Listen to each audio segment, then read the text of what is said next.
on heads, a few things that I feel like every artist should know and like know by heart and memorize.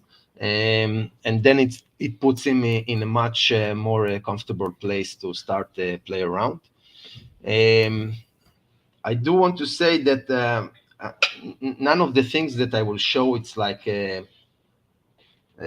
straightforward how to do, because there are different approaches to drawing and like different methods, and probably a lot of our viewers are familiar with the Loomis method and the Riley methods and maybe different ways to approach things.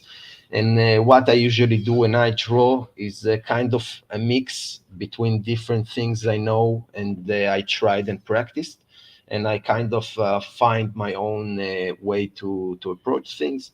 Um, so first and foremost, I think that even if someone wants to create stylized characters, it's highly important that he will know how to create realistic heads and realistic proportions first, because that's kind of it creates a setting point. So let's say you want to create a character and you want the character to have like this big jaw. So you can create a big jaw by feeling, but you don't really know how much you made it bigger, like how much you exaggerate things, unless you know how a regular or maybe average or ideal jaw looks like. So if I want to create like I don't know, big eyes, I need to know like how much bigger I really want to make them. So it's very important to establish like a setting point, and it doesn't mean you have to like become a portrait painter and be like this crazy talented in drawing realistic heads. If you like to do character design and create cartoon characters or stylized characters, but it is very helpful. It's kind of the basics, the base of everything.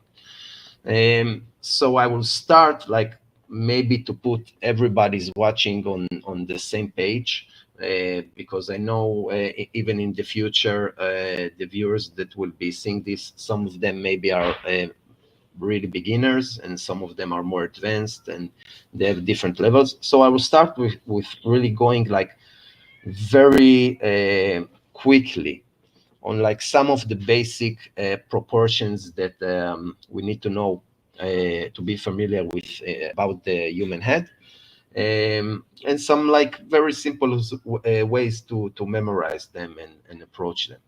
So one thing maybe to note that many systems or approaches to drawing the head they begin with a circle, and I want to elaborate a little bit about this circle because there are few things that we need to know. First, the real human skull, the cranium, the part that basically protects our brain, is not really a ball. It's not really a sphere. If you look at it from a 90-degree angle, it's more of an oval, and it's actually become a little bit more narrow in the front and a little bit more wide in the back. So if you look at someone's head from a top view, we will get something that looks like this if he's looking at this direction. So like the back of the head will be a little bit wider, the front of the head will be a little bit thinner, and then we will see eventually the ears and the nose and whatever, and this is like maybe a top view. So like the sphere doesn't really represent like the final shape of a human skull, and that's important to know. Um, Another thing is that I think there's two really main approaches while using a sphere as your base for the skull. One of them is using the entire sphere as it is, and the other, basically, we cut the sphere in the sides. So like in the Loomis method. So we can imagine that basically we cut this part, we cut this part, and we left with this shape. And we have like those two parts separated, and we don't need them. If we take a look at this sphere from an angle, we can actually basically create another circle inside, and this is basically the cut we just made on that sphere. So if that sphere is facing this direction, we basically cut a little bit the side of the sphere. So the reason or the logic behind doing this cut of the sides of the sphere, it's because if we look at the head from a top view, the sides are a little bit more flat than we might think. And that's the main reason. And another thing, it's like the starting point of preparing the head to actually mark the different planes of the head. So already when we create the cranium, we basically, by cutting the sides, we are saying, okay, we have a sphere, but this sphere has like a side plane and a front plane and a top plane. And this cut is only marking the side plane and makes it differentiates between the side plane and the rest of the sphere. If I wanted to actually like maybe introduce a top plane, I can maybe do another cut, or maybe I can just like mark it, like saying, okay, this will be basically the top of the head, and this will be like the front of the forehead. But basically, that's what we're doing with this action of cutting the sphere. Now, we don't have to do it. We can actually treat our drawing or our sketch a little bit like clay. And that means that I can take the sphere as it is and start building the head from that sphere. And then I can tap it a little bit where I want it and treat it like clay, and feel like I can always move it and pull things and push things. So we can actually make the sides a little bit flatter at a later stage, or maybe take a different approach to it, which I'll explain later. But if we're picking one or the other, it actually makes a huge difference. It makes a huge difference, and this is very important to note. The thing is that when we're talking about proportions, it's always a matter of relations. It's something in proportion in relation to a different thing. So if I'm talking about the height of the length of the head, it's always in relation to the width of the head, right? So if we took this sphere and we cut it in the sides, basically what we left with is a shape that is actually longer than the width of it. The proportions change. And with the regular sphere, we're staying with the same length equals to the width. And that makes a big difference, because if I'll basically take like the regular sphere, let's zoom in a little bit over here. So if I'll take the regular sphere and I want to actually add to it and create like a basic proportion, let's say for a male skull. So I'm putting the center line, and actually all I'm doing is I want to add like another half of the sphere under the sphere itself.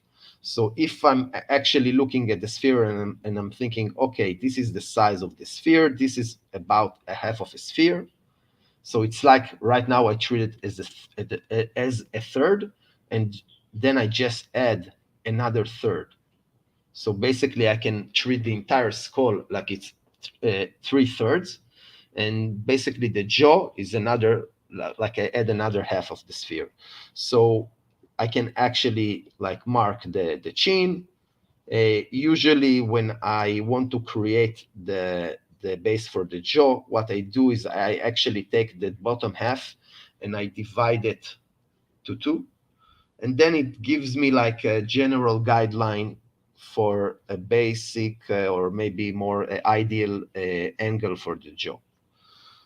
So I'm getting to something like this. And eventually, once I'll start a little bit like tap it and treat it like clay, it won't have like it won't have the remainings of the sphere. I can always come and just decide that I want to add like a little bit more of an angle and try to cut it a little bit and flat it a little bit.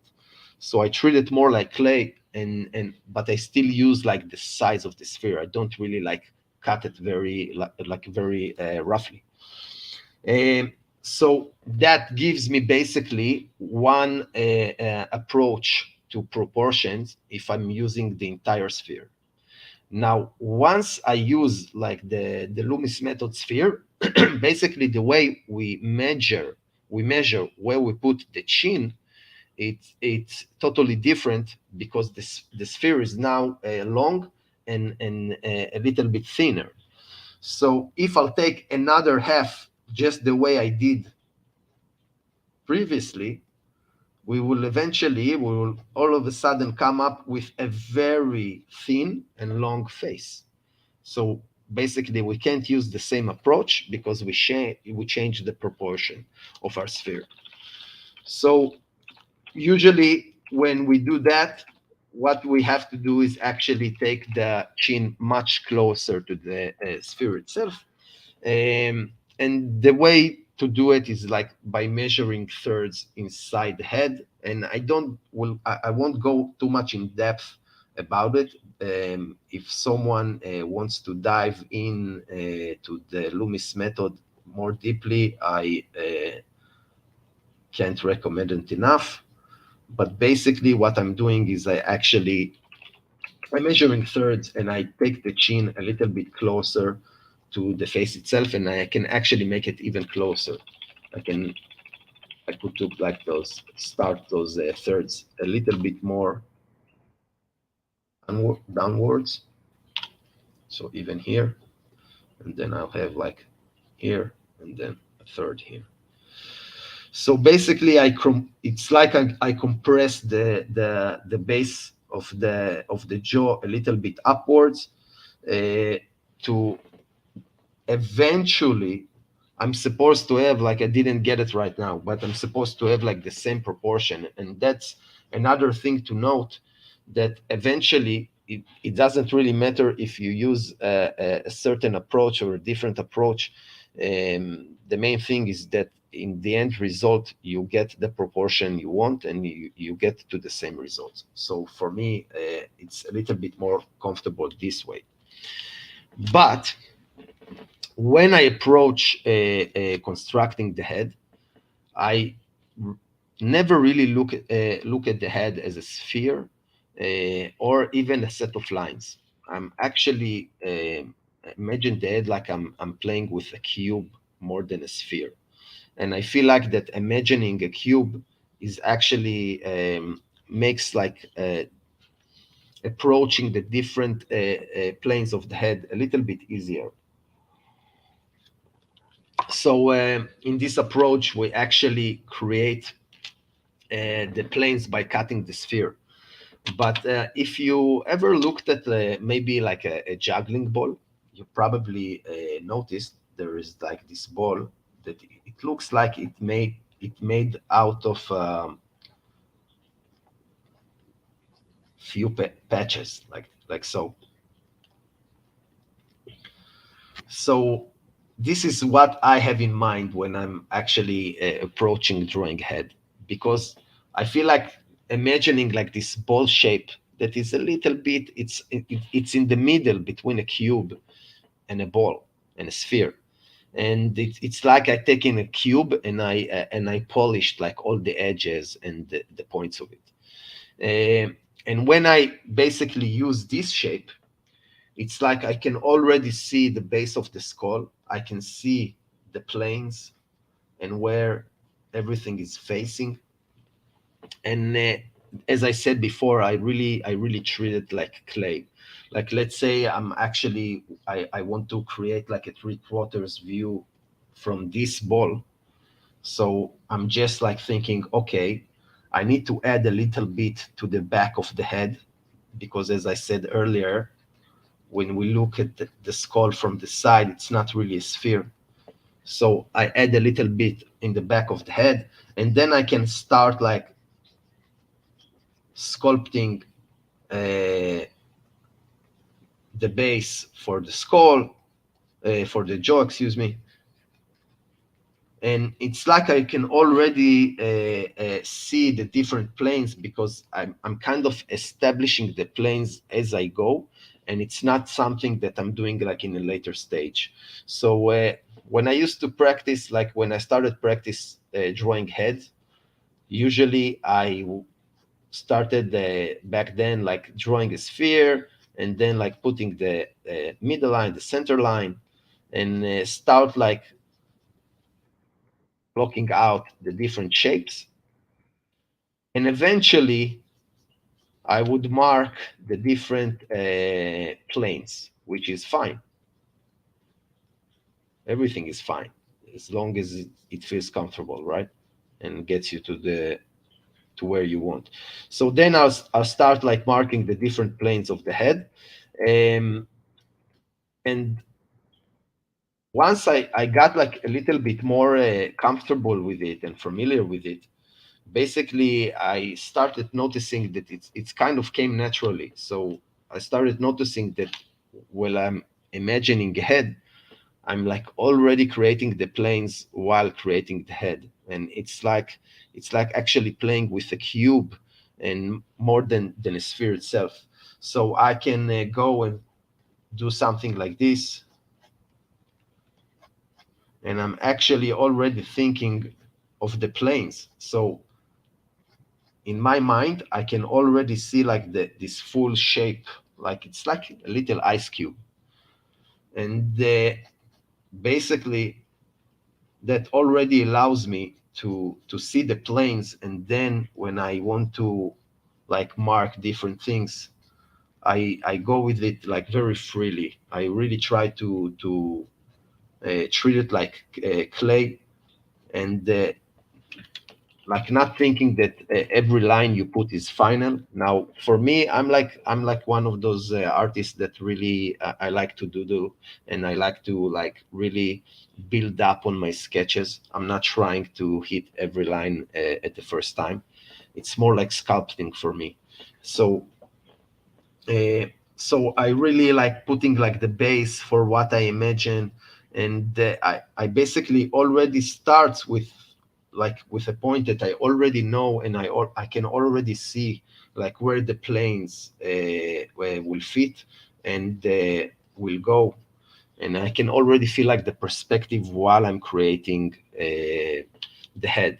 So that will be maybe one tip from me, which using the ice cube or the um, juggling ball, which basically it's like this rounded square as your base. And try to keep in mind that if you look at the head from a top view, the back of the head is a little bit wider. I think that sometimes things that are maybe missed or left out in different approaches is when you use the sphere. Like, let's say that I want to actually um, resume with this sphere and start building like a skull from it, or like a base for the head, and I'm doing something like this. Uh, so in actuality or in reality, if we look like at the skull from a 3/4 view, it's not really a sphere. Like we can actually add a little bit to the back of the head to create something that is more realistic in proportion to a human skull. Uh, so it's something to keep in mind. Um, Usually, the way I approach it is like I'm not trying to actually set in advance like the length of the head or the part that I add in the back, but I treat it like I actually add it like after I'm creating the base of the head. So if I feel there is the need to add it there, then I add it. So if we actually look at it like from a side view, it will maybe be a little bit easier to understand.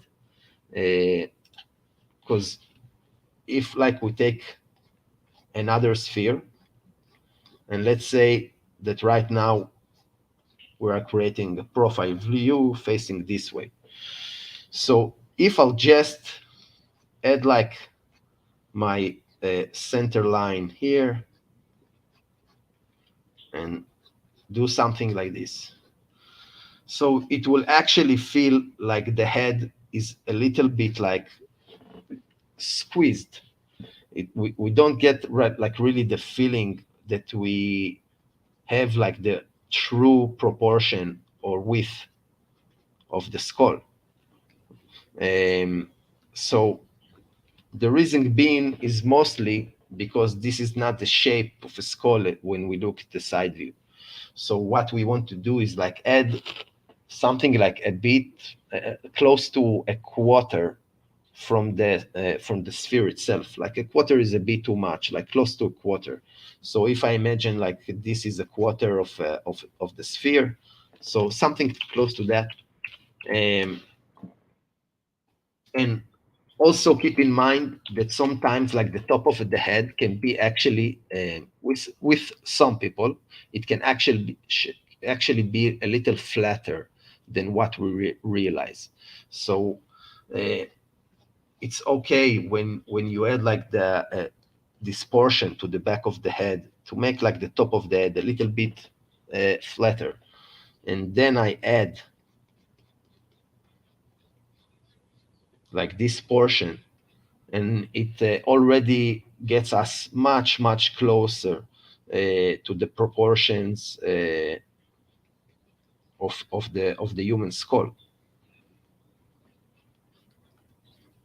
Okay, so it's something to keep in mind. So it really doesn't really matter what approach you use, as long as you keep it in mind, and if you obviously want to achieve like a more realistic shape to your heads.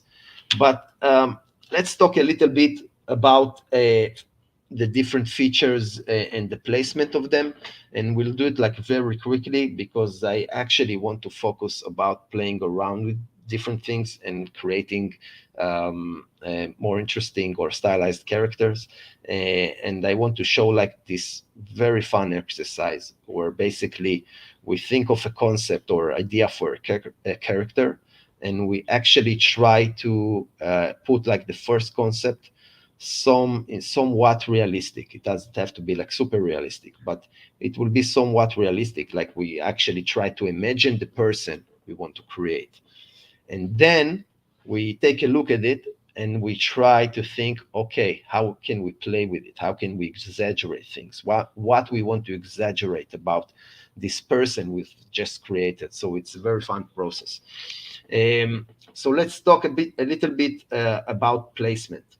And obviously there are different ways to measure those things as well, but I'll show something that is very easy to memorize and very fundamental. So let's start with a sphere. I'll go with a complete sphere with this one, and I'll mark the jawline.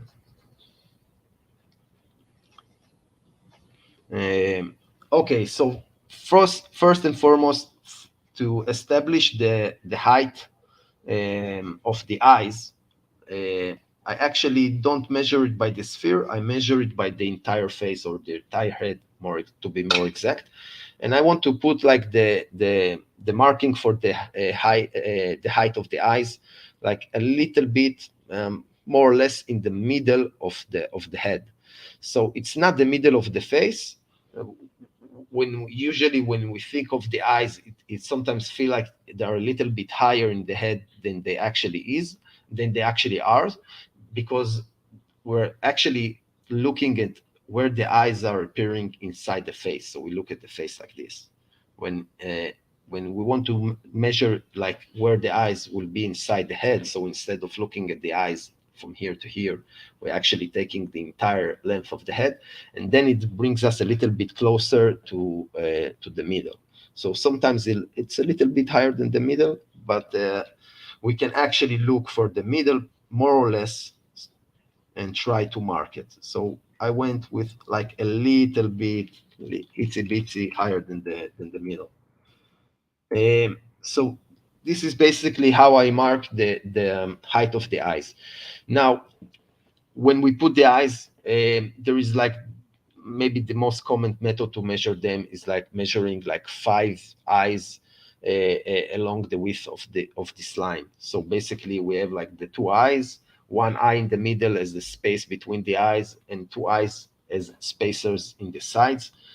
I find that by looking at people and different, I feel like the space in the side sometimes is a little bit less than another eye, but obviously it's something for everyone to decide. But usually when I approach like marking the eyes, especially if it's a front view, which I don't do really often, but I start basically putting like these little marks. And what I want to see is that I have like uh, this arch over here, which would represent the eye in the middle, another eye here, another eye here. So I just put like these little marks, and the main focus is like, I think that most important is actually like the space in the middle. Like when you start stylizing character, unless you want your character to be like a very goofy or something like that, usually if I want to create bigger eyes, I will actually do it like uh, instead of the width or the spaces in the side, I will still try to keep like the space of one eye in the middle to make the character appealing. So it's something that to keep in mind. And for the rest of the features, what I usually do is I just decide where I want to put the hairline, like where the hair will start on the character and when the forehead will end or begin. So uh, we can actually like do something like very general and take like a quarter of the sphere, which will put us roughly over here. And then when I mark uh, the hairline, I divide the face to 3/3. So then if I have the hairline and I look at the chin, so basically I'm saying, okay, so I have like another third over here and probably another third over here in the bottom of this sphere. And like this third will basically show me the height for the eyebrows.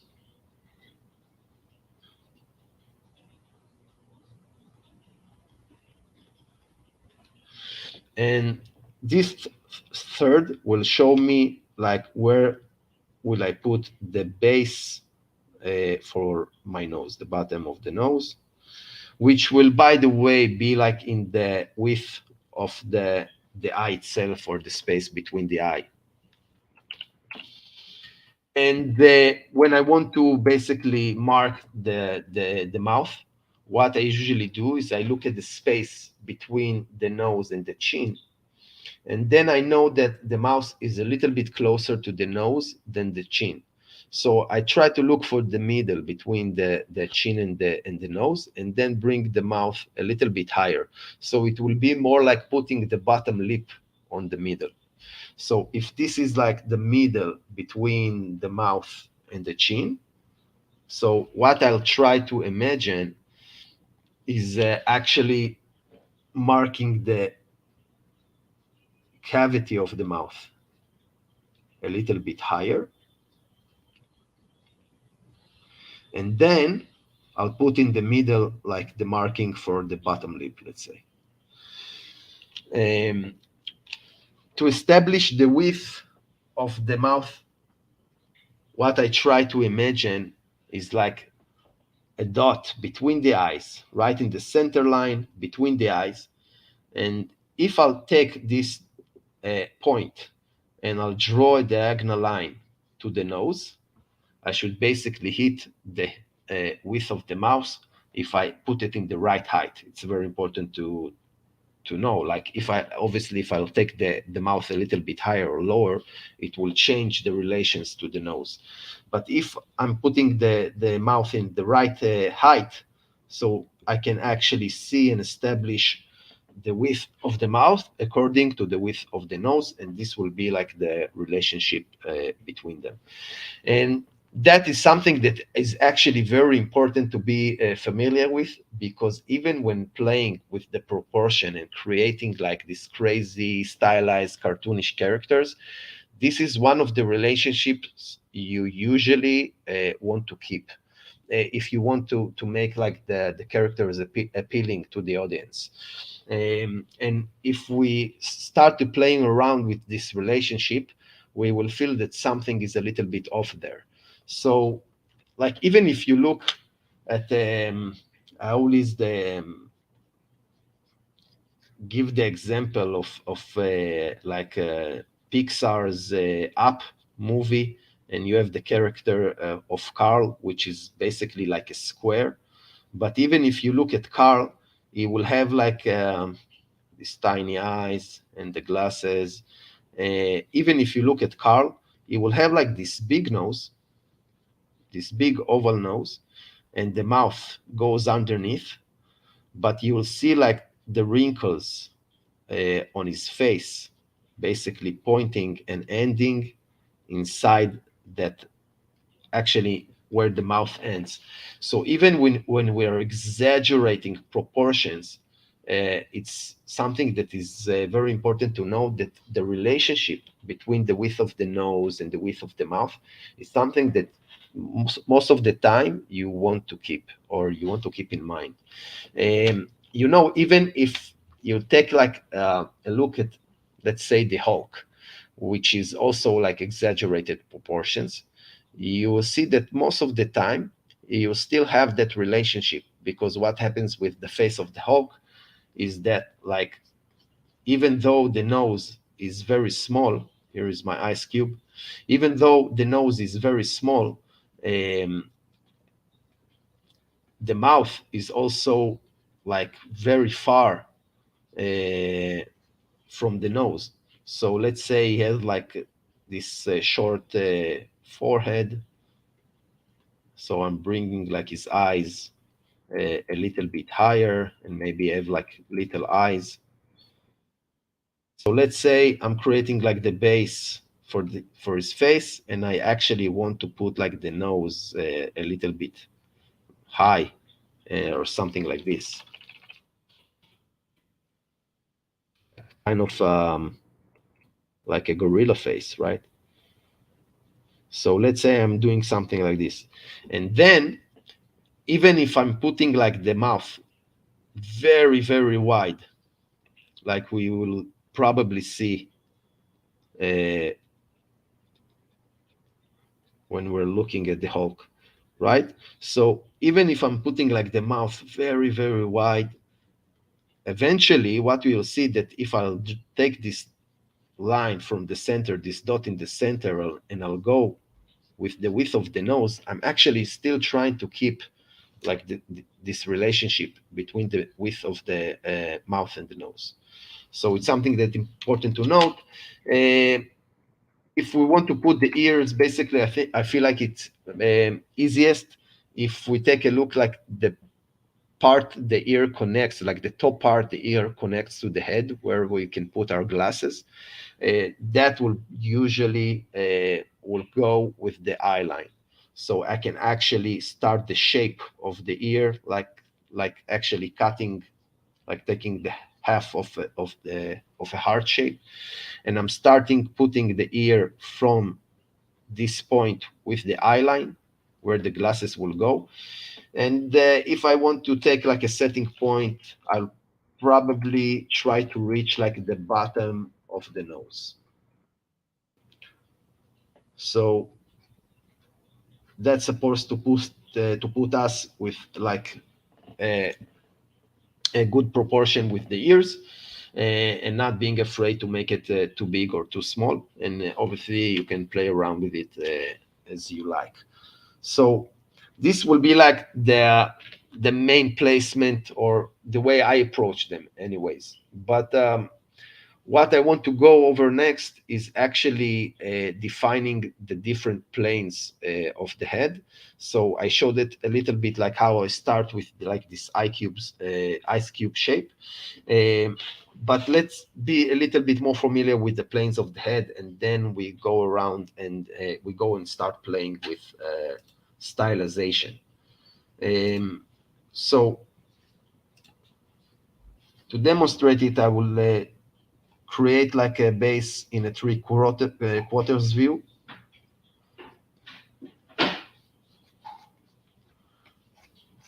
So I'm doing it very roughly, marking my planes, like really the base. It's not like the final planes of the head. It's like the planes of my ice cube. Um, and I'll mark here the bottom of the face, the chin.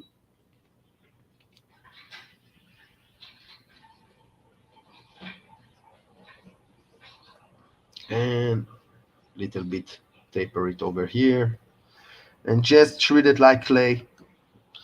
I feel like it's much easier to correct things and critique yourself when you already put something. I feel like sometimes we try to instead of like just laying down things and try to manage them and a little bit to sculpt them, we try to avoid the mistakes instead just putting everything. So I feel like doing it very freely is a more enjoying way to do it. Anyways, right now what I'm doing is I want to establish like a little bit more of the final planes of the head. So the way I approach it is like so. I actually want to know the width of the eyebrows, which we kind of discussed before. And then basically I can use that to establish the front plane of the forehead. And I'm using this arch to mark the border between the top of the head and like the base of the forehead. And basically, once we do that, it actually creates like it puts us in the same place when we cut the sphere. Like it's like cutting the sphere, but instead of cutting the sphere, we approach it more as like a soft cube. Um, Then, what I usually do is I'll go to the sides of the chin and I'll create an arc that will basically go to the center of the ear. Now, there is two approaches that I know of when actually creating this arc and marking the side plane of the face. So, one approach will be uh, to actually connect this line to the top of the ear. So it will be from the bottom of the chin to like the top of the ear. So there's nothing wrong with it, like, but this arc basically marks not like the let's say the shape of the skull of the cheekbone. It marks like the outside plane. Okay. Let's say that we want to create a head that has maybe a more pronounced cheekbones, and we want to use the same arc, but we don't want to pull it actually to the ear and mark the plane. We want to mark like the height of the cheekbone. So that's something that could be actually helpful if you want to make like this more crude face or a little bit more pronounced bone structure. So if we want to know how to do that, basically the cheekbone connects actually to the hole inside our ear. So instead of connecting the arc to the top of the ear, I would create the same arc and I would bring it to the center of the ear, which is not a big difference. But like if I'm using this arc, it's actually just noting that this is the side of the face. If I'm using the lower arc, it's actually noting that this is the true placement of the cheekbone, if I want to pronounce it later on. So it's another thing that is good to know. So basically that already leaves me with the major planes of the head, and obviously we can start like creating planes for the different features, if it's planes for the nose or whatever. But I think that this is like maybe the basics or the things that you really want to know to cover, just to start like playing around and drawing heads and get more comfortable with it. So I'm not going in like establishing the different small planes to the chin and stuff like that, which is maybe not necessary right now. So let's start doing things that are a little bit more interesting, at least for me, and that's playing around with different shapes for the head, what we want to keep in mind, and what we basically want to do. So once we are familiar with the basic structure of the head and the basic planes, the main play that we will have is like the total shape, or like the main shapes of it, and the proportions and the relations between those shapes. So let's say we right now we are looking at a face that, like, the cranium, the top of the head, is much wider than the bottom of the face, which is kind of obvious, right? But when we start playing around with characters, we don't have to do it. Like, we can totally decide to create a head where the bottom part is much wider and bigger than the top part.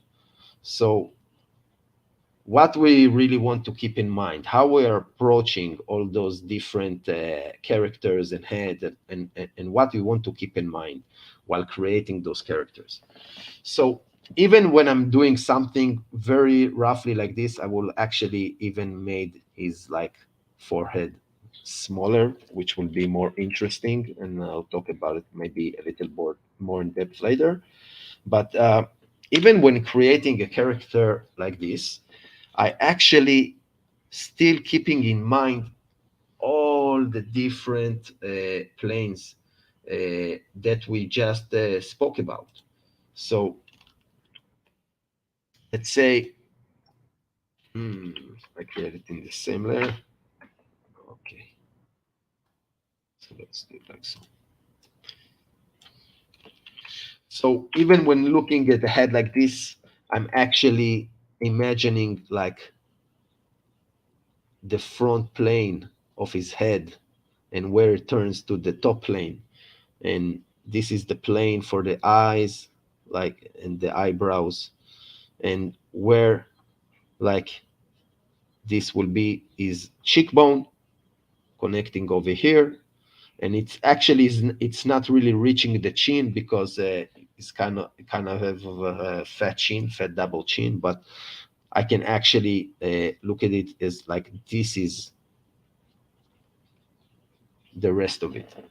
So it's very simple, but I have like the basic planes and the basic like perspective to play around with it if I want to start like creating this head in different angles.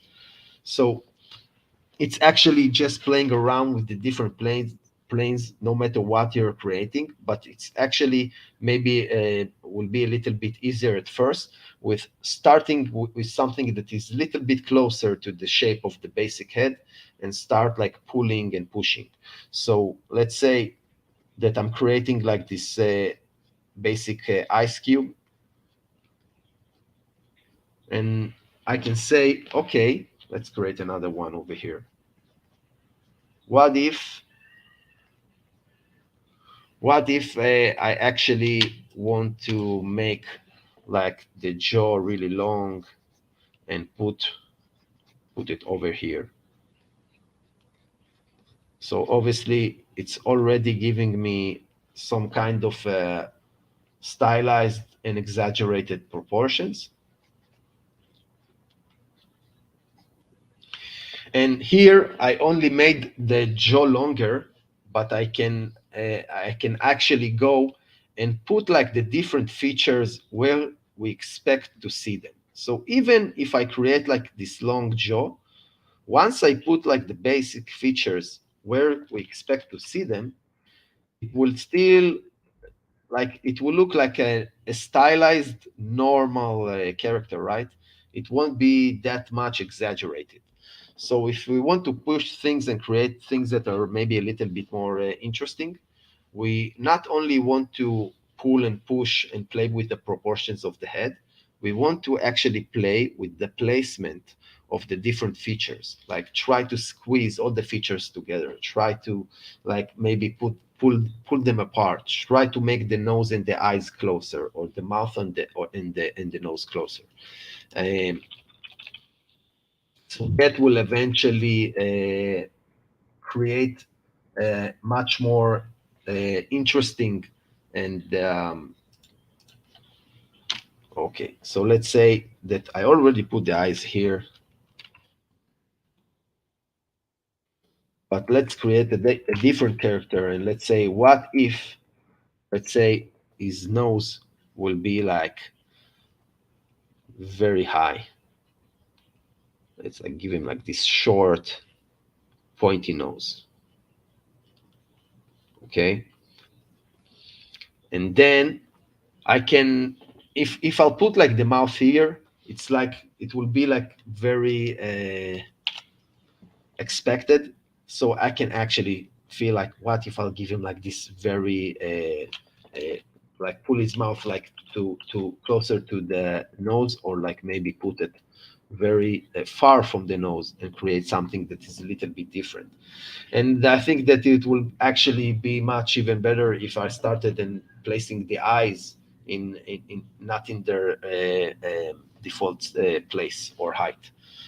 Uh, so we can play around with it. We can also decide that we want to squeeze the jaw in or pull the chin out.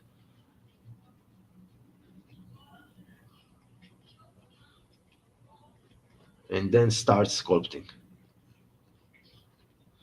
establishing the different planes.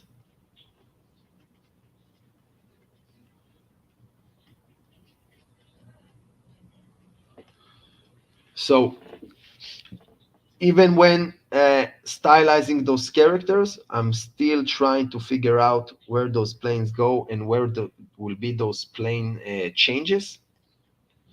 And obviously, we can cheat a little bit. We're creating stylized character, not like not everything really has to make sense in a 3D manner, in 3D view.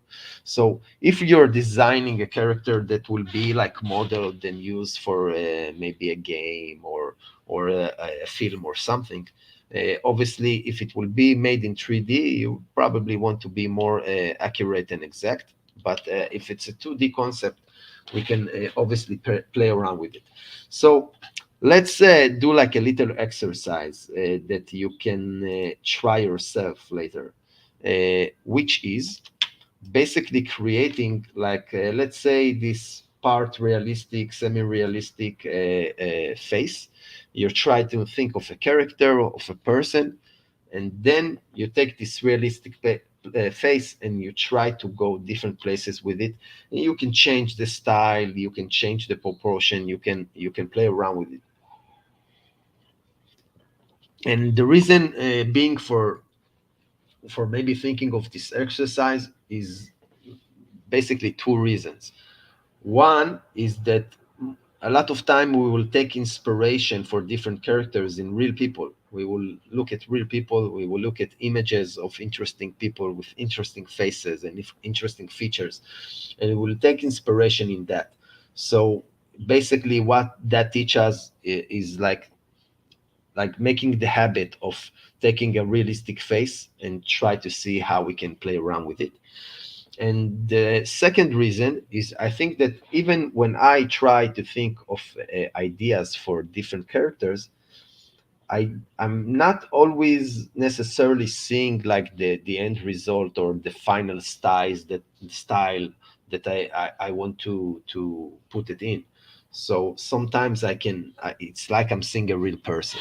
It's like I'm imagining this character. It's almost like a real person, and then I feel like I want to play with the idea. So let's do something quick. Sam, are you here? I don't see you. Yes, I am. I'm silently working in the background, just keeping things clean. That's great. Okay. Okay. So let's say let's create something that is partially realistic. Um,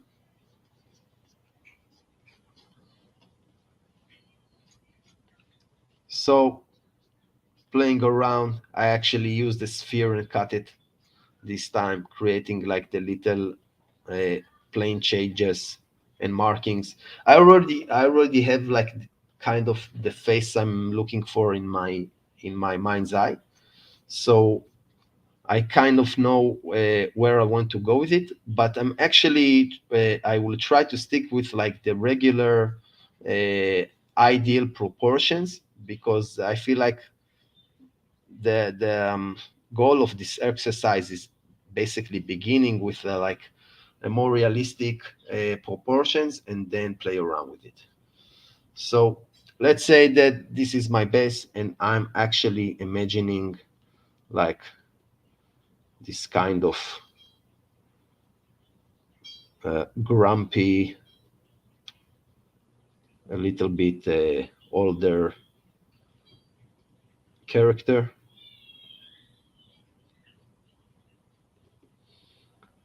So I'm trying to lay everything in.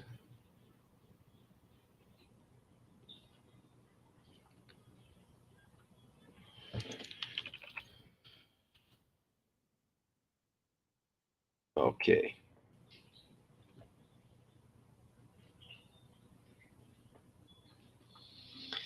And I want his nose like to be very thin and have like this very bulby end tip to it.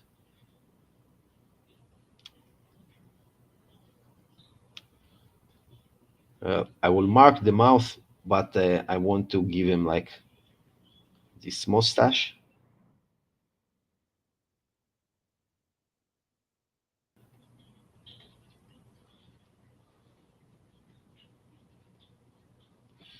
And what I actually imagine is like creating this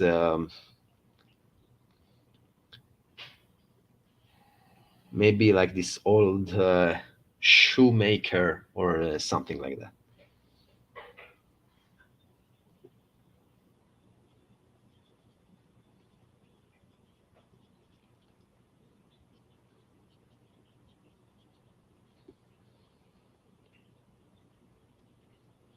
Okay, so nothing crazy over here, and let's decide a little bit on what we want to do, like with the top of his head. So I want to push his forehead a little bit to the back, and that's like what I was saying about like sculpting is like I'm not looking at like what I started with, like when started sketching, and feel like okay, this is the head, I already planned it and I can change it. Is right now I already have like sorts of the start of a face, so I can already like feel what it's asking for me. Like it's actually it just feels like you should push his like forehead a little bit back, so something like that. And thinking he should have like maybe like a barrette hat. I like them as well. Maybe he should like have like the top of the hat, something like this. And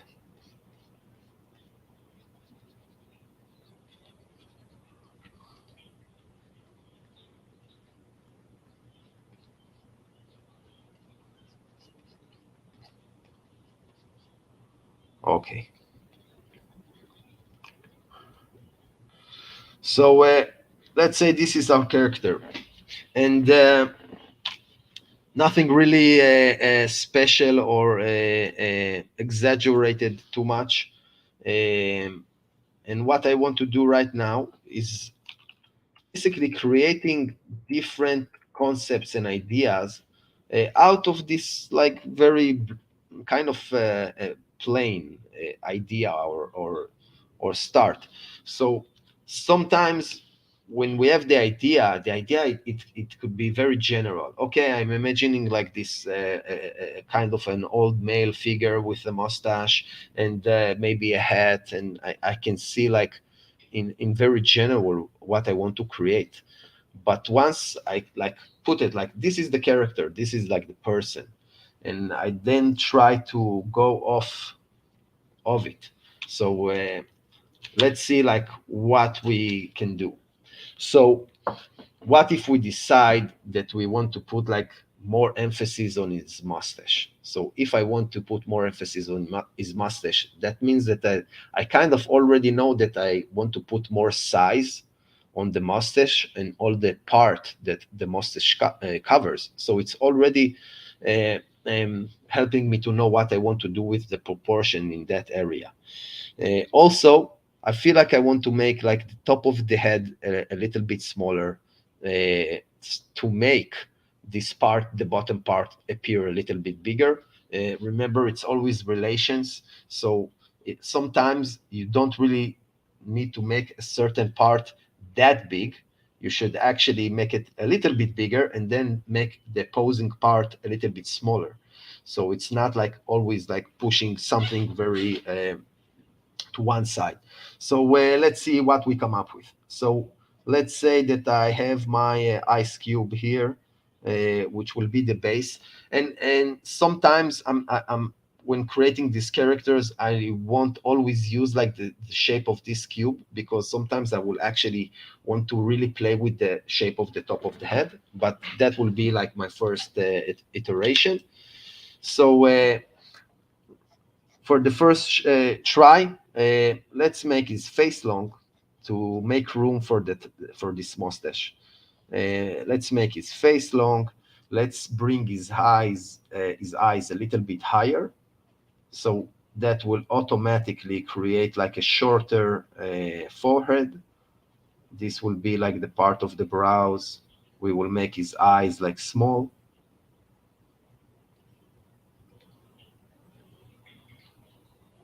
Um, the pointy nose will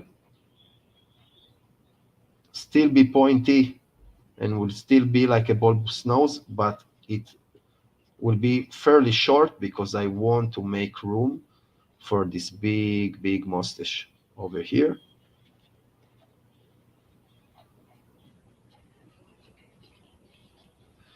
And I'm thinking that I maybe want to change a little bit the shape of the jawline. But that's already like one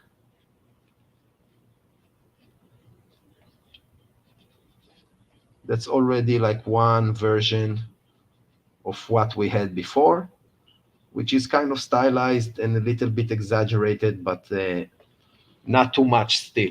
So let's do something a little bit different. Let's try to see what we can come up with if we actually make it a little bit more muscular, and maybe put more emphasis on not only the mustache part but the jaw part as well. So we kind of taking him and putting him on steroids. So I will make actually the forehead even shortened than that, and let's make room for like this big chin. And right now he looks like if he's a shoemaker, he's been making like this very heavy shoes. With the hat, he looks a little bit more like forgot the name.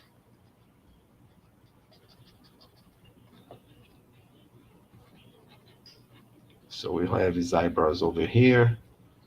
I will still keep going like with the small, like kind of sad eyes.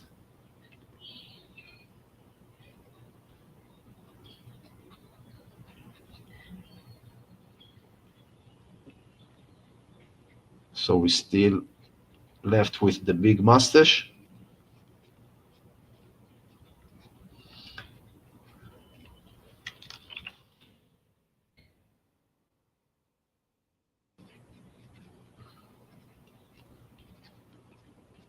So a lot more muscular built to this one.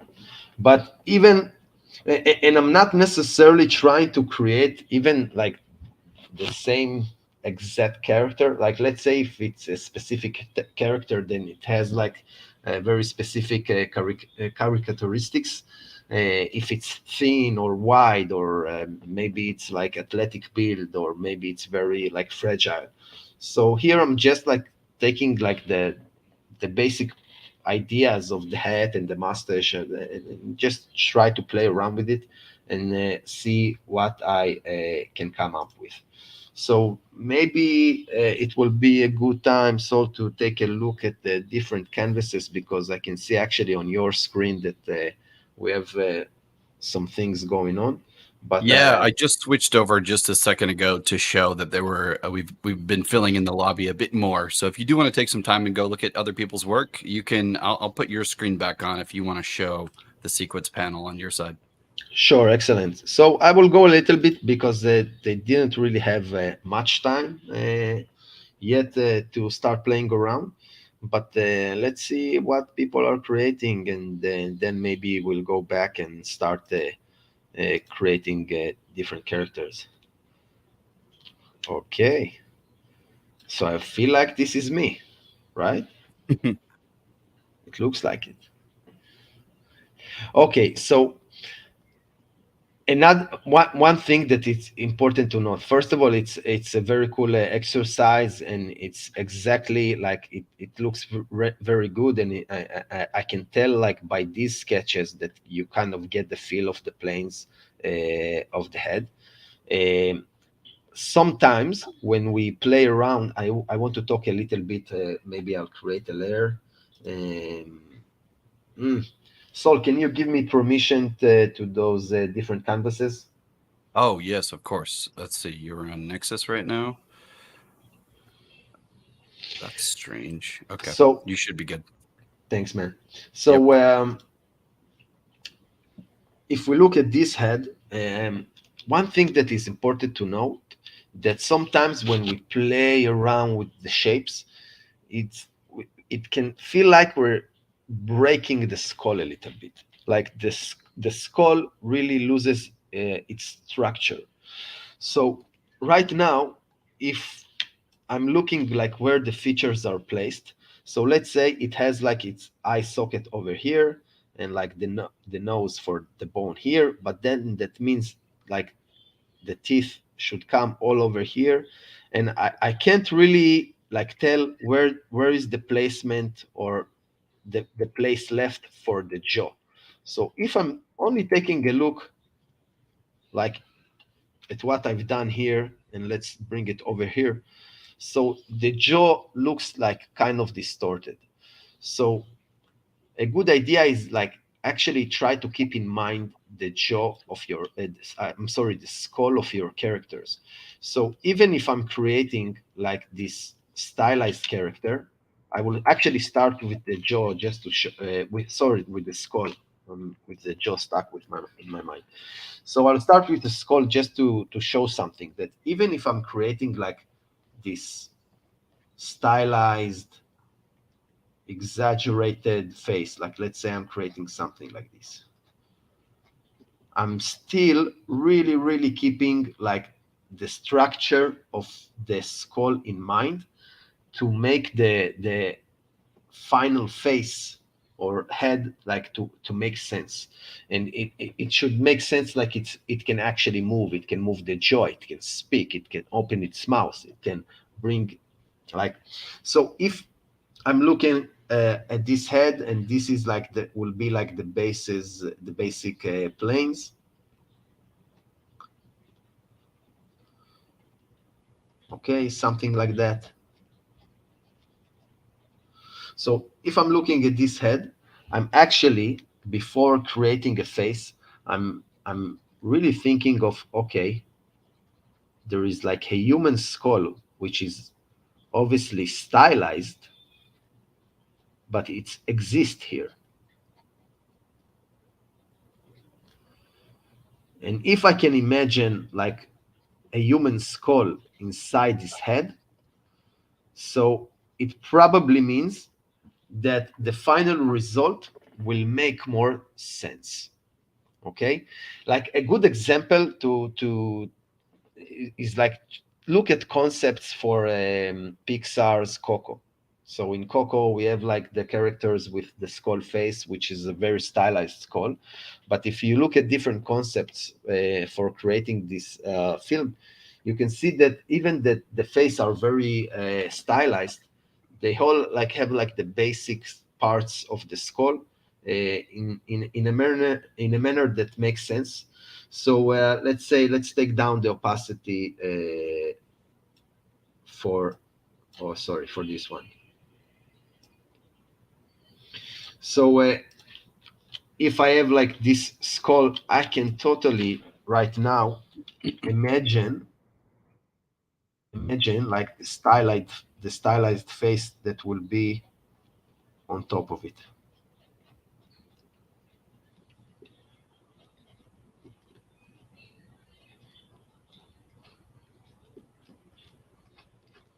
But this face will make sense because it has like the structure to to support to support the movement of the face. So when when we can actually like in our mind like tell and recognize like the basic structures we actually are accustomed to see in different faces, so when we see those, the face makes much more sense. We can actually feel it. We can actually feel it. It can start move. It can start talking and speaking. And so it's very, very important to keep in mind the structure of the skull. Very nice. Let's look at maybe a different one.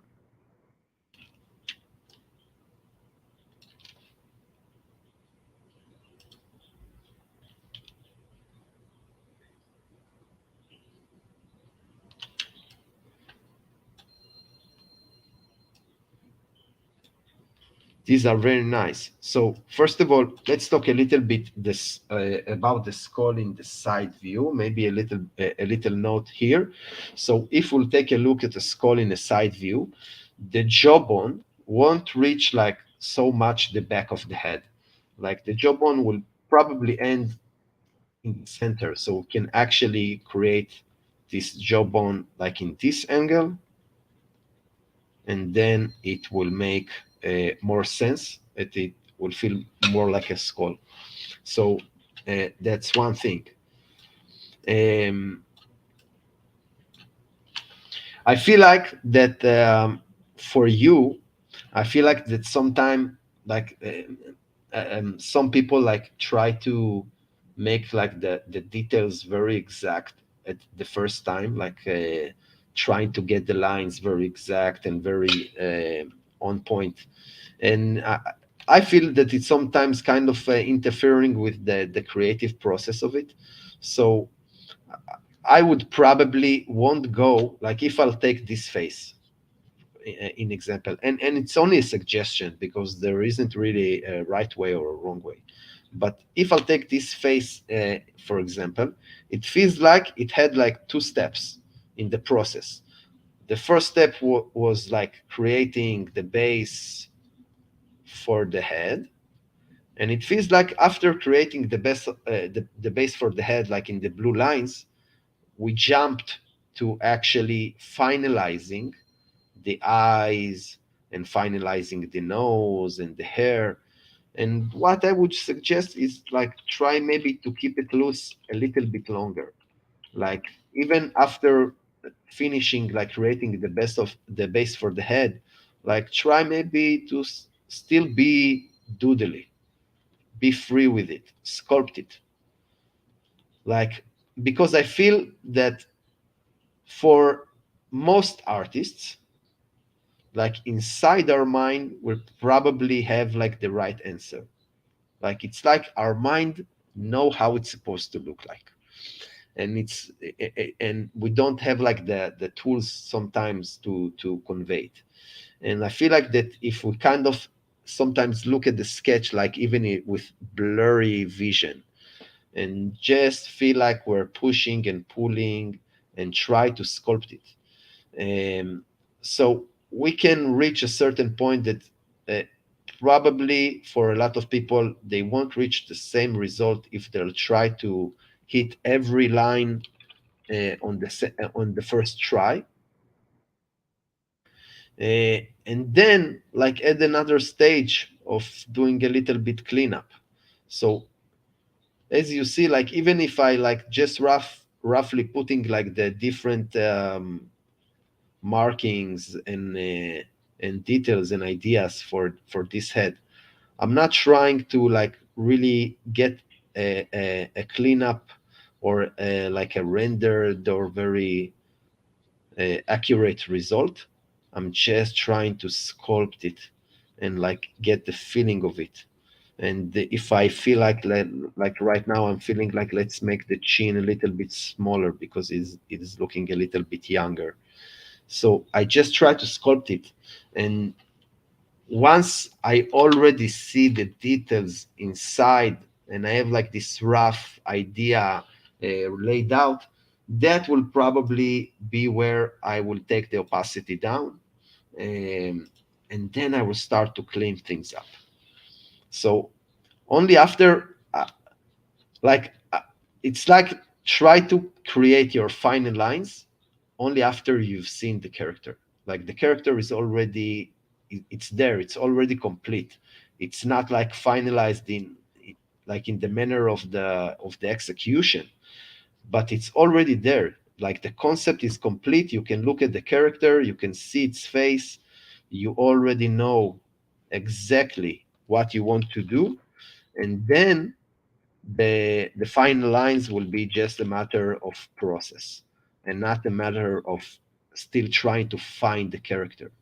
Like I feel like if you're still trying to find the character, like trying to find the character with like final lines, it's like going in the dark, and instead of like try to feel around with your hands, you're just saying no, I will only reach my hand once and I have to hit it like on the first try. So it's good like to feel around and try to get the character appear in your sketching phase, uh, and not trying to like get it straight away while you're still constructing and try to create like the base. So I feel that if you will try maybe maybe if you try this approach, I feel like it will probably will do you good. Great stuff. Oh, I actually like this one better than mine. I really like the lega. I really like that you made like the hat appear more angular and more square as well. It really fits like the shape of the head. Like you actually took like the same shape language and use it for the head itself, which looks great. I really like it.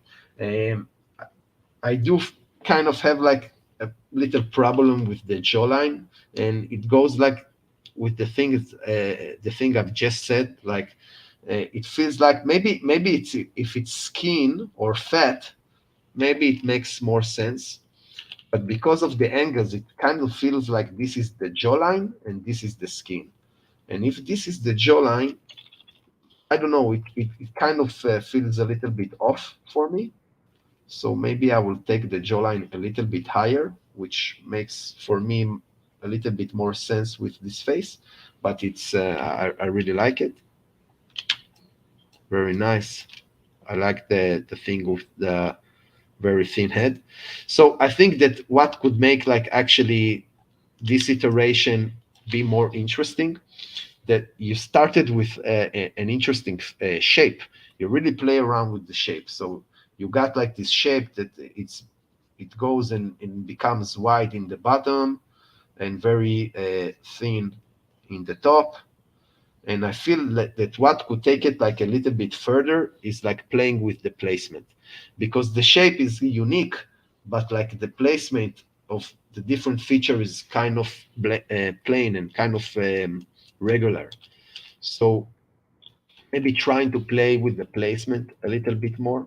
So like what will happen if we'll actually, let's say that we put his eyes in the same place, but what if we'll squeeze the nose like really in? And now everything is like very, very squeezed in and his chin is over here. So we have like the same shape of the head, but with kind of squish everything inside, which makes makes it a little bit more exaggerated as well. Or obviously we can try different things, but try to play around with the placement as well, and you will probably get a lot more character out of your character. Really like this construction as well.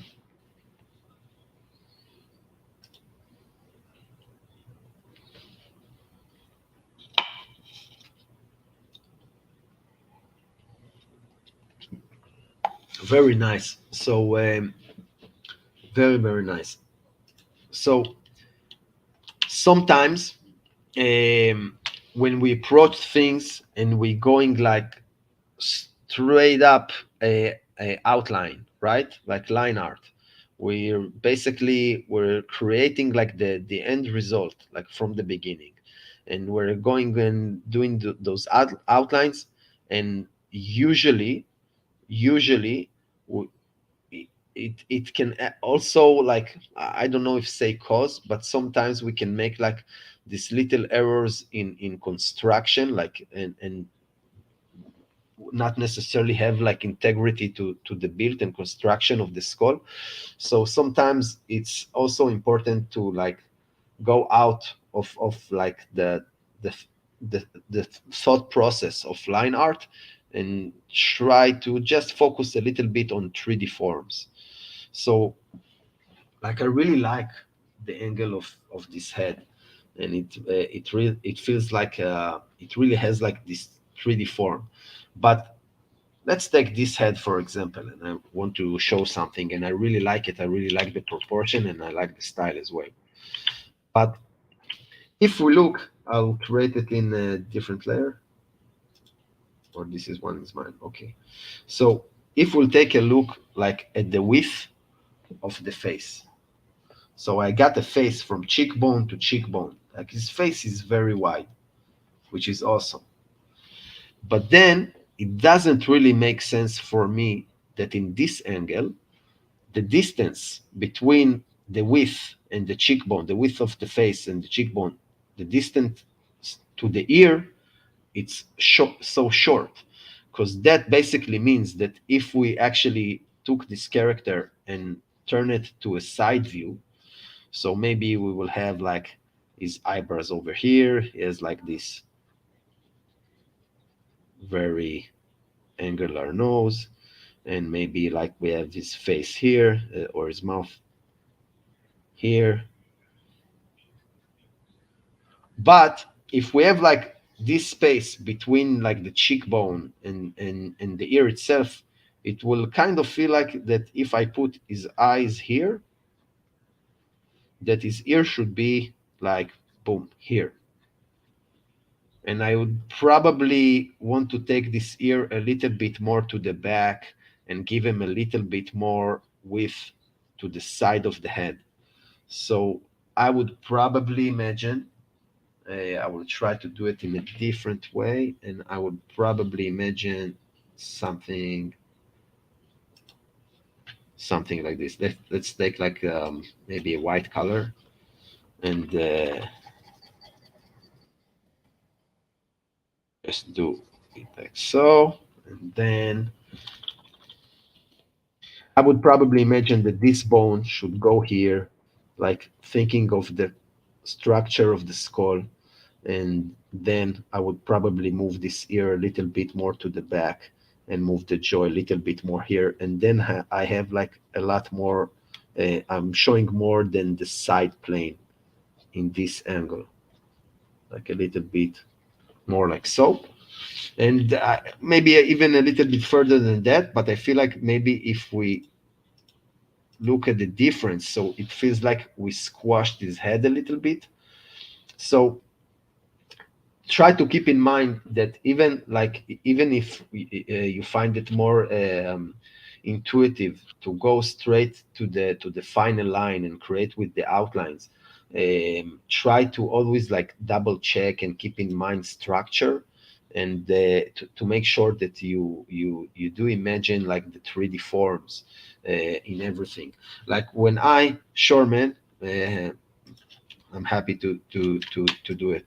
So when I'm looking at a face like this, so I'm kind of already imagining, even if I go straight up outlines when I do sometimes because it is like fun.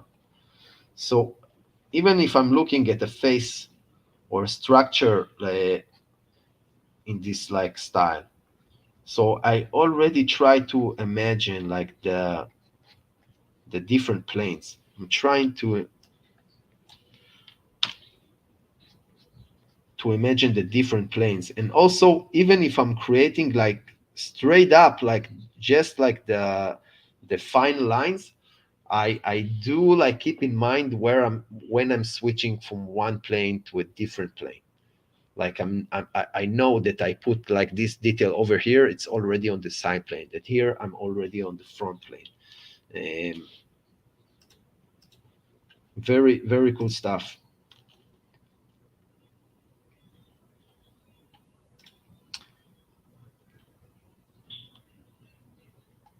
Melody, hi Melody.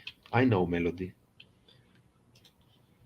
Okay, so maybe I will go a little bit back to my canvas, um, and try to create something else, and maybe go even a little bit more in depth on different things that I didn't get the chance to. Yeah, that sounds great. I was just jumping in here to say the feedback you just provided was really awesome. Some great content in there. And we've got about 30 minutes left for whatever you'd like to get into. If anybody else has any questions, if you want to throw in the chat, either in YouTube, Twitch, or here inside of Magma, feel free. And I'm sure Udi would be happy to expand on anything you guys want to know. Sure thing. So I'll probably just have a little fun and talk along the way.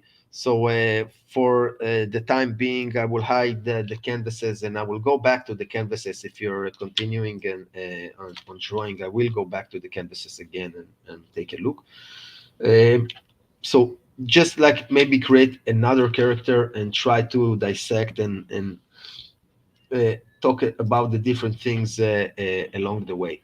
So let's say that the head shape that you want to create doesn't really fit in, or it's not really logical to go with the cube or like the ice cube shape, or maybe even like the regular sphere. Maybe you have like this rounded, pulled, elongated shape or something like that. So what happens when we start using a like kind of abstract or more complex shapes? So I kind of like to think of them as like fruits, like a pear shape or an apple shape or stuff like that. So let's say that I imagine that I have a character and I want to create like a basic shape which looks something like so. So I can do that, and it's very simple. And I still think of the shape as a 3D shape, right? But one thing is important to note. We can approach this in two ways. Maybe we're drawing in such a style that it doesn't really have to make sense. Like I can totally take this character and decide that I'm putting like one big eye here, one eye behind it, and maybe the nose is coming over here, and like create this crazy, I don't know, stylized something. Right? It doesn't really have to make sense all the time or be realistic all the time. But and like if I'm doing something like this, I don't really have to keep in mind the structure of it. But let's say that I want to use this shape, but still keep in mind like a more kind of a human organic structure to it. So it goes back to imagining the skull inside it. Now, obviously, I do want to keep in mind the proportions that I want to go with, so I can play around with the proportions of the skull. But even if I start with like this, I don't know, it looks like a yam or something, like this very organic shape. Um, Usually, what I will have in mind is like the skull inside it, and I really like imagining this stuff. It's like a kind of even I can't even seem not to. It's like it's kind of automatic for me. So let's say that I'm deciding that his head will, sorry, mouse will be in this height. So I'm just imagining, like, let's say it's a real human being and he has like this distorted skull where everything will go. And obviously, it doesn't have to be realistic, it's a stylized head, but like just imagining the skull inside it, I didn't really I didn't change the shape of the head. I just thought, how do I fit a skull inside it? And obviously it can be a different skull as well. Like let's take this skull here. So that's what we fitted inside, like this head, like in this first try. But I can also say, okay, maybe we'll take his eyes a little bit higher and we'll make like the eye sockets a little bit bigger. And maybe we will have the cavity of the nose here, and then I'll have the mouth all the way down here. So then again, I'm having like I'm still using the same shape. I'm not really changing anything in the shape itself, but I do like change the proportion, but I imagine the skull. Now, I will give you like one, I feel like it's a very, very big tip that can make a big difference. Why you want to actually be aware of the shape of the skull of your character. Now, think about this. Like in our skull, in our face, there are things that can be like squashed and stretched, and parts that can't. Like we can't really squash our jaw or like our forehead. Like we have bones. We have like this hard matter, right? Um, and like when keeping in mind the structure of the skull of your character, it allows you actually to be more consistent if you want to draw the character in different expressions and different angles. And then you will know what can be moved inside the face and what can't be moved. Like the height of the teeth won't change. It doesn't matter if I'm sad or happy or angry, what expression I mix. The teeth will always stay in the same place inside the skull. The eye socket will always stay in the same place inside the skull, right? So I'm looking on what has the ability to move, like the eyebrows, the eyelids, the cheeks, the mouth, but what has to be fixed and set in one place. And take a look at this, for example. So let's take this skull, right? And I will actually get rid of the previous one. So let's take this code and I will duplicate it and put it over here, and then I will merge it down. Okay, so let's take those two skulls here and let's take the opacity down a little bit. So now I will use the first skull to create like a character in, let's say it's like its default um, facial expression. So if I have the eye sockets here, let's give this character eyebrows, and let's say that he has like his eyes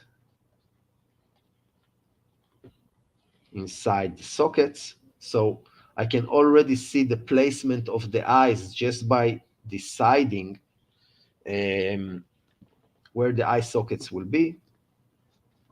And this is the slope of the nose. Let's give him like this angular pointy nose.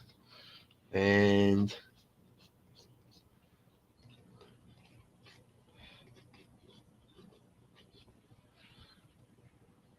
if the teeth are over here, so I can already put the mouth over here. And maybe I'm trying to give him something that will look a little bit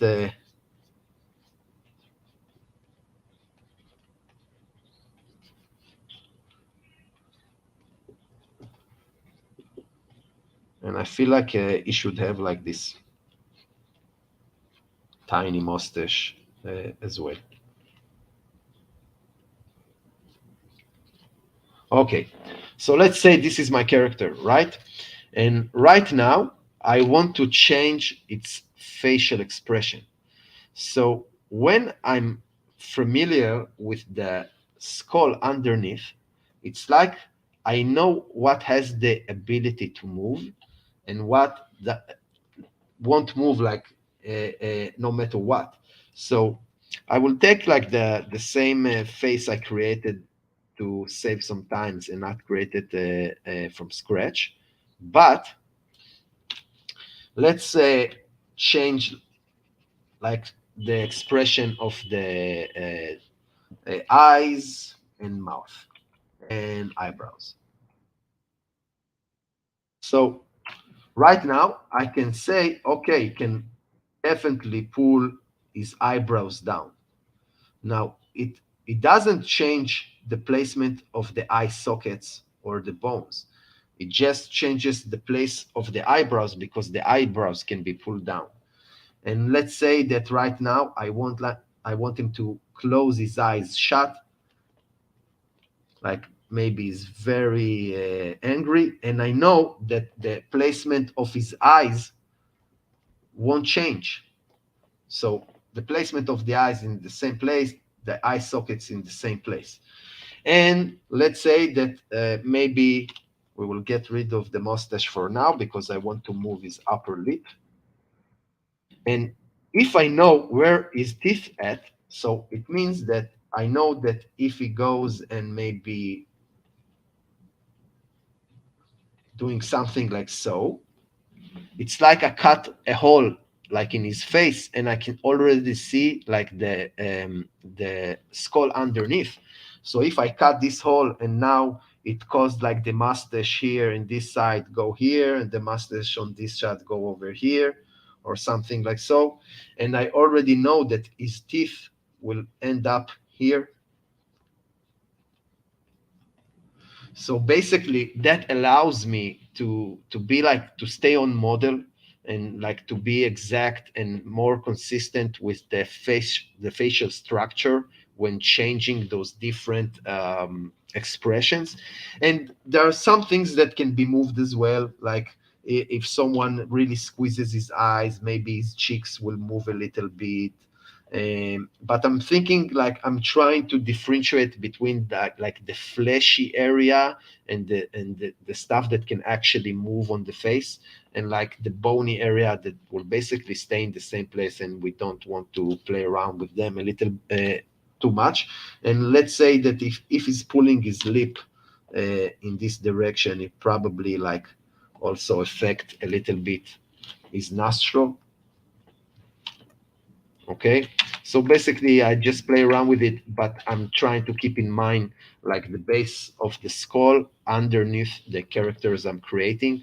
And even if I'm using like a very simple shape, I still try most of the time to imagine a skull underneath it. Now obviously there are like all sorts of styles, as I said, that are kind of graphic 2D genre that doesn't really have to make sense in a 3D view. So I'm talking a little bit more in the direction of wanting to have the ability to actually present your characters in different angles and try to um, turn it and move the head in different angles.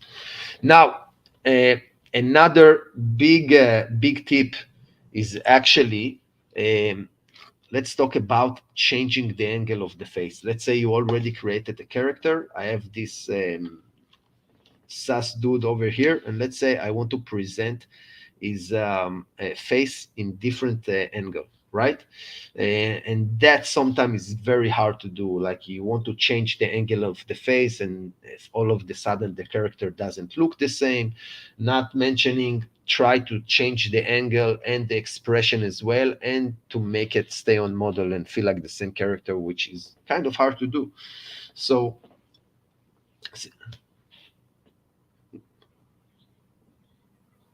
yeah, I totally agree.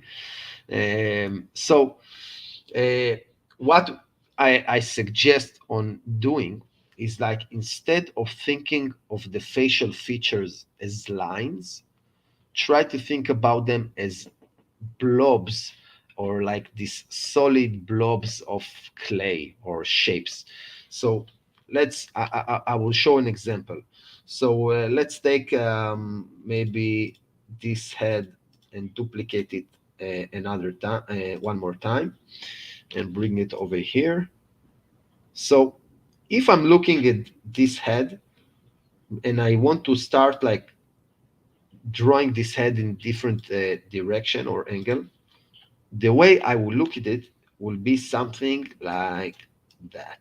So I will take a look at the nose and I will say, okay, like the nose is just like this big triangular shape in the middle. And I will try to simplify the shape as much as I can. And I'll say, okay, I have like the third of a sphere here, a third of a sphere here, and let's say what shape I have more. Like even when looking at the eyebrows, I can actually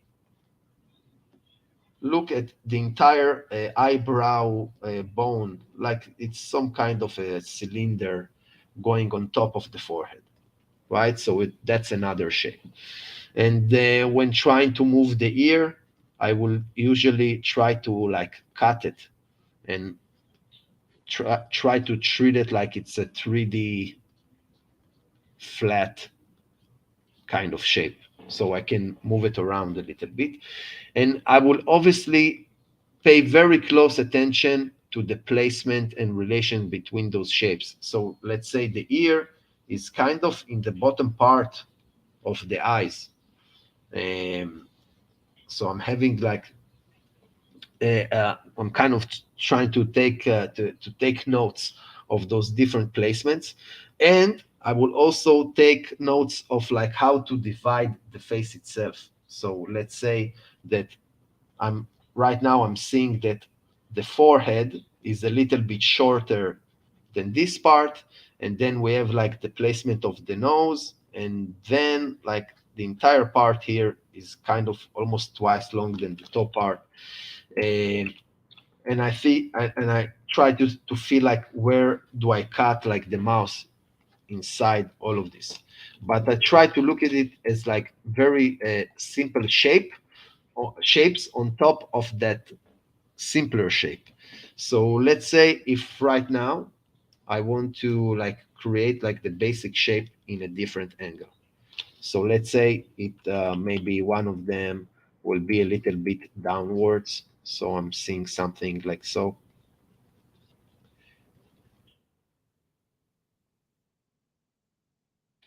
So I'm just putting like it's more of a line for the volume and not necessarily the placement. But right now I'm thinking, okay, so uh, let's take the shape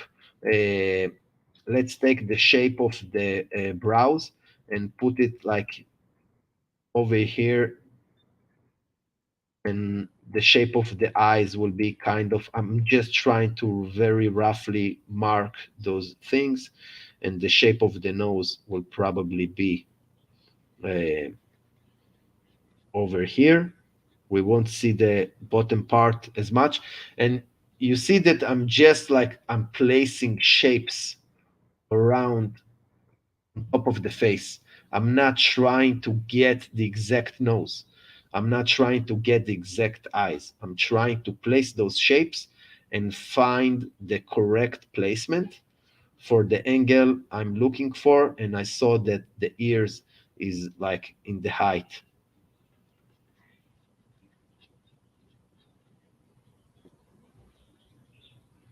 So let's say, and I also try to already put like the mustache inside and see how everything is kind of looking. And he has like this weird haircut going to the side. So I'll try to put like the different features very roughly like so. And then in this stage, uh, as I said before, just like clay, I will start to try to get the feel if something is it feels like a little bit smaller or bigger. I want to pull it down, pull it up. Let's create another maybe angle for this one. So what if we're going with something a little bit more like so? And right now, this is our angle. So if this is my angle, so that means that maybe the shape for the brows will be, for the eyebrows, will be somewhere here. And the shape for the eyes, I will, it's actually like imagining like putting like two small rocks on the sand. And the placement for the nose, let's try this one, and we'll have like this bottom of the nose sticking out over here. And I'm just trying to roughly, like this nose looks a little bit smaller in my opinion than the one on top. So I'll try to roughly get the proportion of this triangle and see if it fits the way I want to, the way I want it to. And then I will try to figure out where do I want to mark his mouth and his ear and his mustache and everything else according to what I've started with.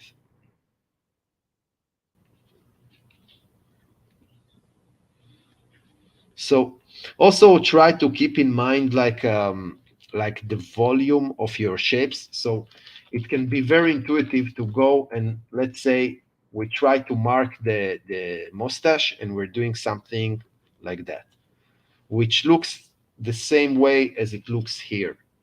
But we have to keep in mind that when we look at it as a different angle, we need to keep in mind the volume of our shapes. So like if we had like a volume lines over here, they will go around this shape like so. So it will actually maybe the mustache has a little bit more angle because it goes around this part of the face.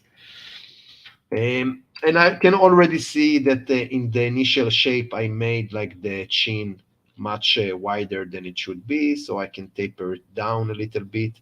And as I said, try from this point to sculpt it and correct it to fit the idea that I had on top.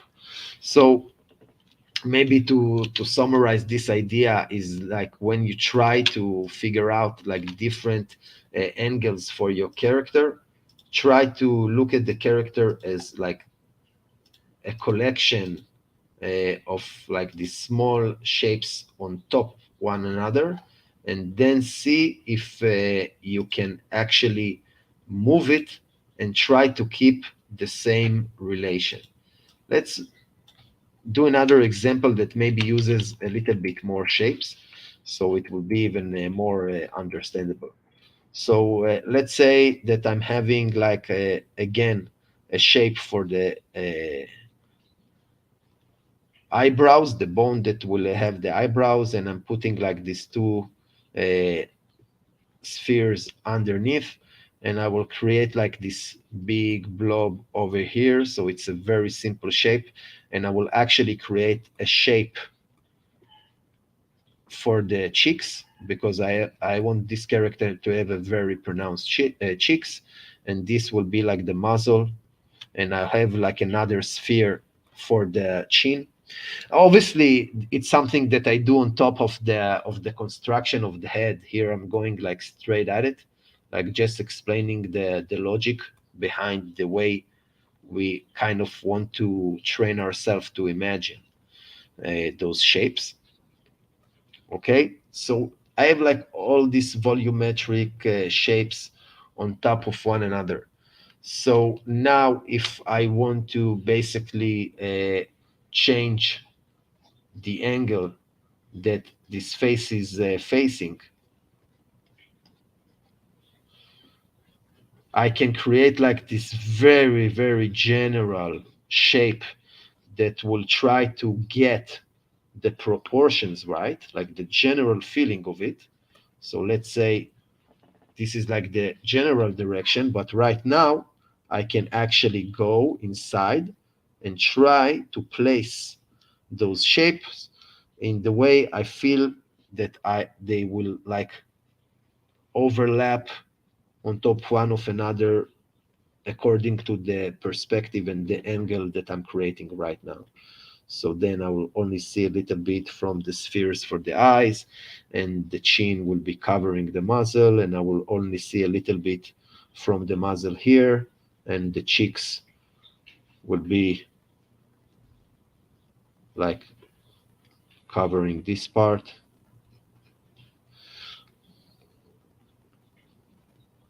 So basically, taking the same shapes and try to replace them according to the new angle I'm trying to look at.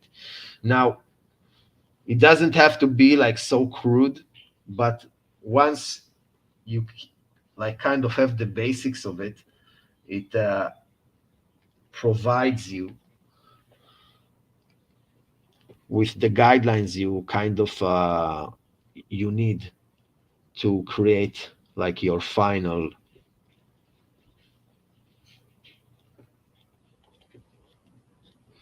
So let's say that if this is like something of what I have in mind, I can try to now put like the different details according to the new placement I've set for every one of those parts or shapes.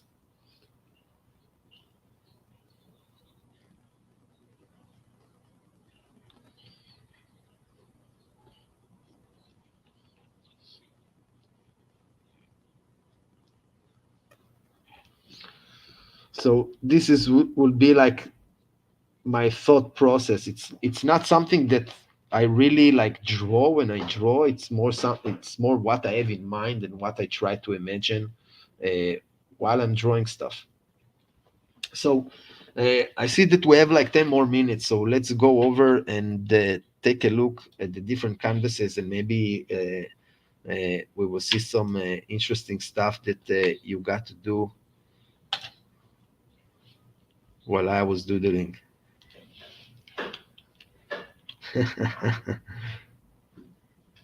That's great. That's a great one. I will actually go and have a screen capture of it later. That's a nice one. So another thing to keep in mind whenever you're doing a face in like an angle and you look at the contour of the face, try to keep in mind that like the same thing that happens on this side should happen on the other side. So like if I'm deciding to take a cheekbone and like make it really protrude in a certain direction, I have to keep in mind that I have like the same cheekbone protruding in the same direction on the other side, because sometimes it feels like we have something on one side of the face which doesn't really correspond with the other side of the face. And one more thing that maybe to note, because I see it on two of those faces. It's like I see maybe right now it's his choice and you do it by purpose. So if that's the case, obviously ignore what I'm saying. But I do feel that I see that you actually create the nose when you kind of like connect it in two straight lines like so. And maybe it will be a good idea to break down the nose into two basic shapes at first, which will be one like this trapezius shape, like this reverse upside down trapezius, and then like thinking of the bottom shape of the nose, and then we can think how we want to fit like the final nose inside those boundaries. But it will be like more correct like anatomically. Cool stuff. And thank you for the. Oh, I really like this one, some Ninja Turtles. I like this one as well, very cool.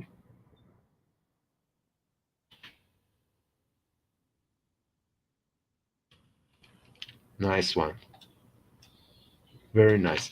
So actually, with even with the characters of the Ninja Turtles, we can actually construct and imagine their skull structure as well, which is also helpful. Um, but because it's a more simple shape, um, we can really go with the simple shape and just approach like the placement of things. Um, really cool stuff.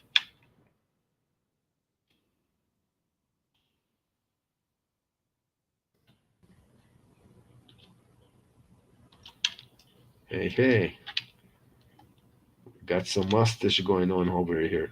So like I feel like this is like is actually so much more interesting than the first iteration, and then you can actually try to like bend it until it breaks.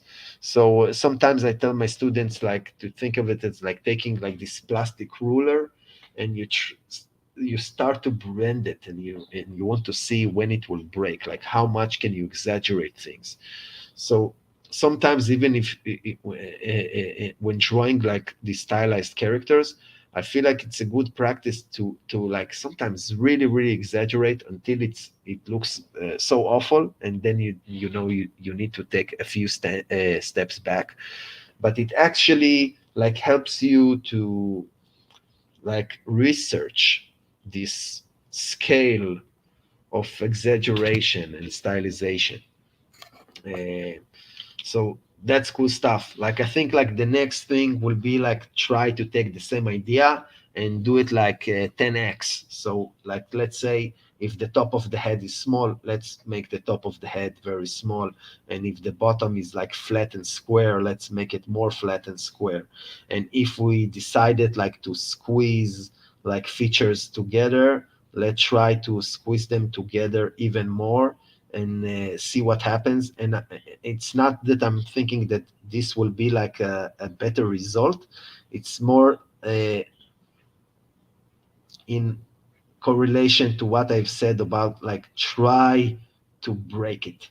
Try to see how far can you exaggerate your character until it breaks, and you can like completely say, okay, it's not working anymore. I need to take it a few steps back.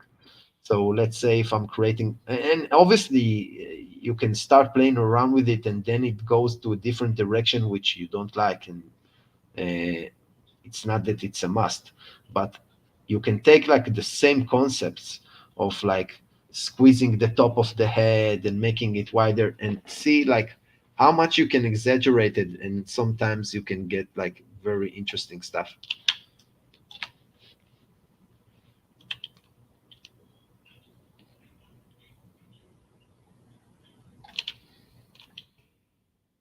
Also, another thing to keep in mind, I feel like in this character there are two main issues which are not really about the character, but I do like to point them out because maybe it would be like a help.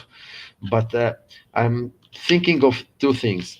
One, I feel like it's a little bit goes out of perspective. So maybe if I have 2 minutes, I would say something about perspective.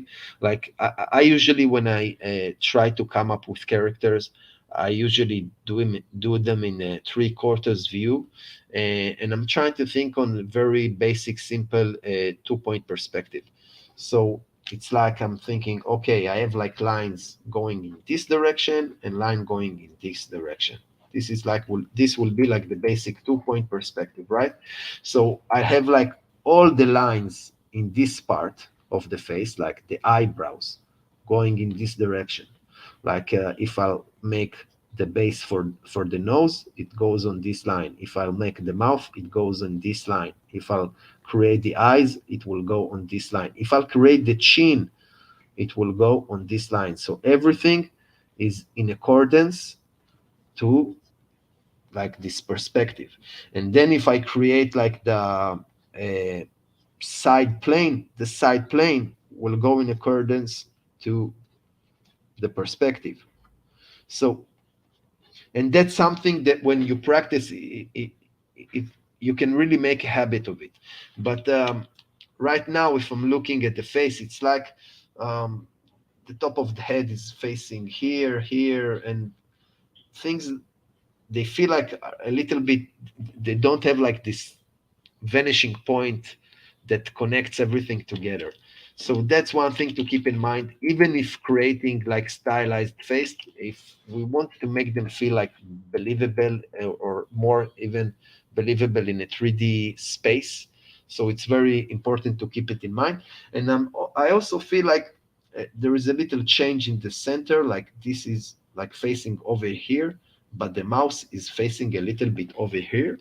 And I feel like that if we went with the same center line that you set, I would probably try to make the center over here and move the chin and the mouth a little bit. So it all goes back eventually to perspective and structure. Very cool stuff. Oh, I like this skull. Very, very nice. So let's take this call for example and actually use it to talk about something else. We do have like 1 more minute, Sol. Oh yeah, I mean, at this point, it is your time. So if you want to share it, please feel free. This is Sure. I probably look like such an idiot just staring at the screen watching you talk about these things, but I love it. Yeah, you're making me know that I'm not alone. So maybe one more thing to touch on is like when you're going a little bit to the realm of like design and a little bit going into more to graphic design or more expressive design, you really want to break those shapes. So like this skull is very, very cool. And I don't want like for anybody to maybe that was with us or that will see it later to like take on him like this limitation and be afraid of breaking them. So it is very cool and very fun and very important to once in a while break those shapes and try to make things fit inside shapes that are not necessarily symmetrical, not necessarily logical. And it goes like more to design and intuition more than the actual anatomy and structure. I really like it, and I feel like I really like the style and the lines. I like it, Melody. So probably with a face like this, I would probably take the placement of the different features and try to play with them a little bit as well. So I think that maybe if someone has a question and they want to maybe send us a question or me a question in the chat, so this will be the time to do it. And if no, I think that we will wrap this up. And I hope that everyone will get a little bit something out of it. Yeah, I would say absolutely. We've shared all the most recent comments in the chat, Discord, as well as in Magma. This has been super awesome. The contributors here, Nexus, True Luminati, Lega, Namanon, who who is no longer here, and Melody as well. You guys were all such great participants and awesome work. Udi, honestly watching you go through, I was a little silent, just kind of going through and observing, but it's really great information, and we will be rebroadcasting this, of course, and sharing this with others. So thank you everyone for your participation. Those of you that have been watching that haven't joined us, feel free to jump in next session. Udi's going to be on. Udi is on every other Tuesday. So next week we will be off. Following Tuesday, you will be back. And do you want to talk about, do you have an idea of what you'd like to be covering next week, or should we leave that for Yeah, maybe we will leave it for later, but we'll probably just like pick like a subject and just try to doodle and talk a little bit about it and brainstorm. Cool. That sounds great. Yeah, Melody, thanks for tuning in, and appreciate you jumping in even halfway through. The quick update for all who would like to be participating next time. It gives you more incentive to join our Discord if you aren't already a member. We host these events in the event calendar, provide all information that's needed on the topic, how to join. We are going to continue to do this method of essentially requiring a password. So once you jump in and tune into the stream, the password will be available. You send me a message, I'll get you in the canvas. And yeah, we've got room for plenty more people. So I think the more the better, and don't be shy. Feel free to jump in. Doesn't matter what skill level. I would imagine, Udi, you've got plenty to share, especially for those that are just getting started. That's probably the more fun for you, I would imagine. Exactly. Cool. Well, Udi, it's such a pleasure watching you work. You are such a pro and such a great teacher. I appreciate everything that you've done for the community here. It was my pleasure, and thank you for everyone joining, and thank you, man. It's always a pleasure. All right, then we'll catch you next time, and enjoy your week, everyone, and we will see you next time in Magma Classroom.